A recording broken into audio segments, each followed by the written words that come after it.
Какво ни учат светите отци? Че Христовия служител не бива да се различава от това дали е монах, свещеник или християнин в нравствено отношение. Знаете ли защо? Защото всички ние, било то обикновени вярващи, миряни, било свещеници, било монаси, било епископи, всички ние сме призвани към святост.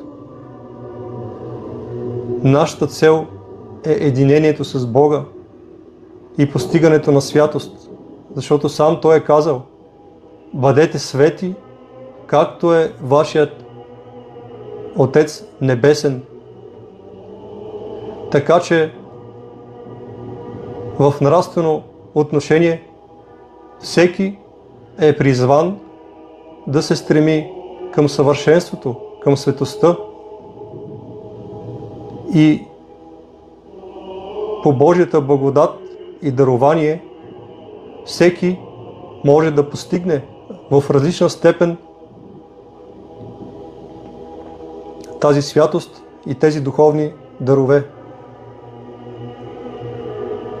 Един по-бързо, друг по-бавно. Някои не успяват и се провалят. Но докато сме ние живи, трябва да се стремим към това. Да се борим за това. Да даваме нашите телесни и душевни сили в това да придобием божествената добродетел. И когато тази добродетел заживее в нас, ние ще предвкусим и ще усетим това блаженство на рая още тук в земния ни живот. Ако човек не предвкуси още тук райското блаженство, ако не предвкуси радостта, мира, любовта от общуването с Бога още тук, то как да се надява, че във вечността ще бъде в това небесно райско блаженство и пространство? Затова да не губим своето време, което е велик дар, даден ни от Бога. Защото никой не знае дали днешния ден му принадлежи и дали ще го завари вечерта жив или пък сутринта. Така че всеки един ден не трябва да бъде изгубен. А кой ден е изгубен? Онзи, който го прекарваме в грях, в грехове. Всеки ден, който прекарваме в грях, това е изгубен ден. Защото този ден ни отдалечава от блажената вечност. Когато обаче прекарваме деня си в угода на Бога, вършейки Неговата воля, този ден се превръща в един безценен капитал, чрез който може да се наследи блажената вечност. Така че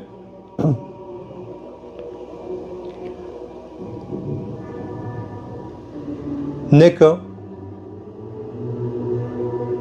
всички ние, които се зовем с великото и славно Христово име, наричайки себе си християни, да самопринуждаваме себе си към вършенето на добро и да самопринуждаваме себе си да отбягваме злото, а не да му се предаваме.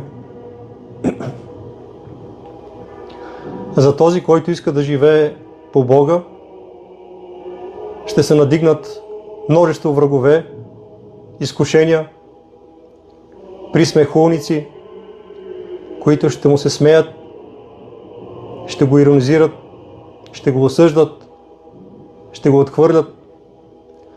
Но не бива това да смущава нито един. Защото какво е земният живот? Миг. Един миг от вечността. Днес си дете, утре възрастен, а в други ден старец. А какво е вечността? Това е пространство, в което няма време. Там е вечния ден.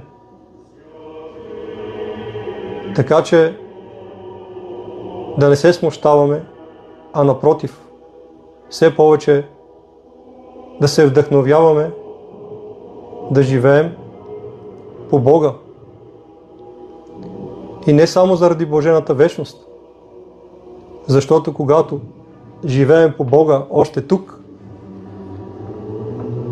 Той ни дава много радост, но не тази, която света дава.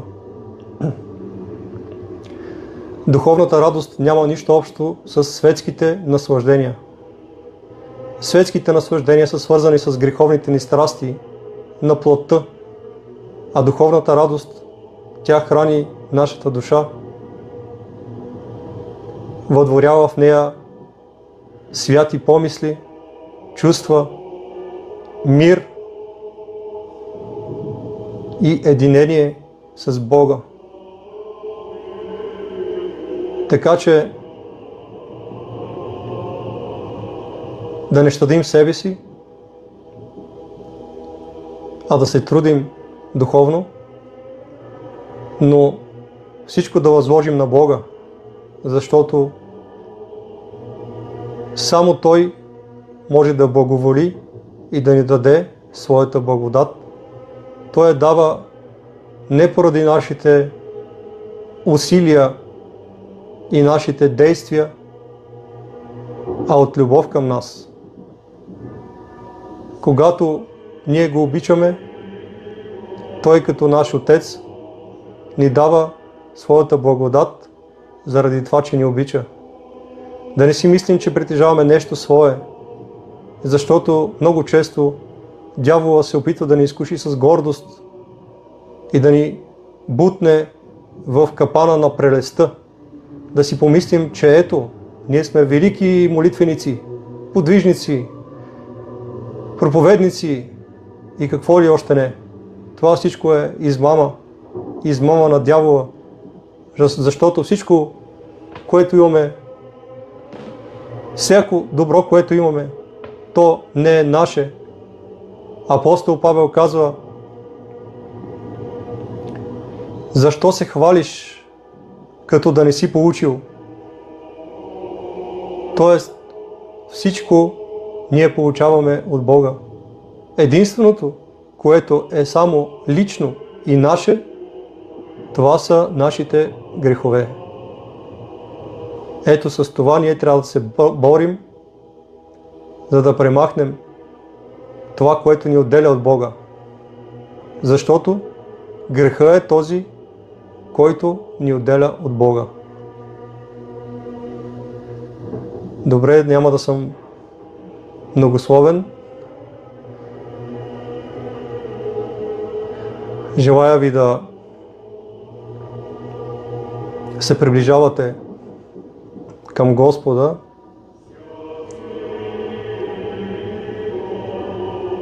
все повече и повече, да прекарате тези дни от своя живот, мислейки повече за духовното и не само в тези постни дни, а през всички дни на вашия живот, и да посрещнете славното Христово възкресение с обновени души, с решимост да промените своя живот, с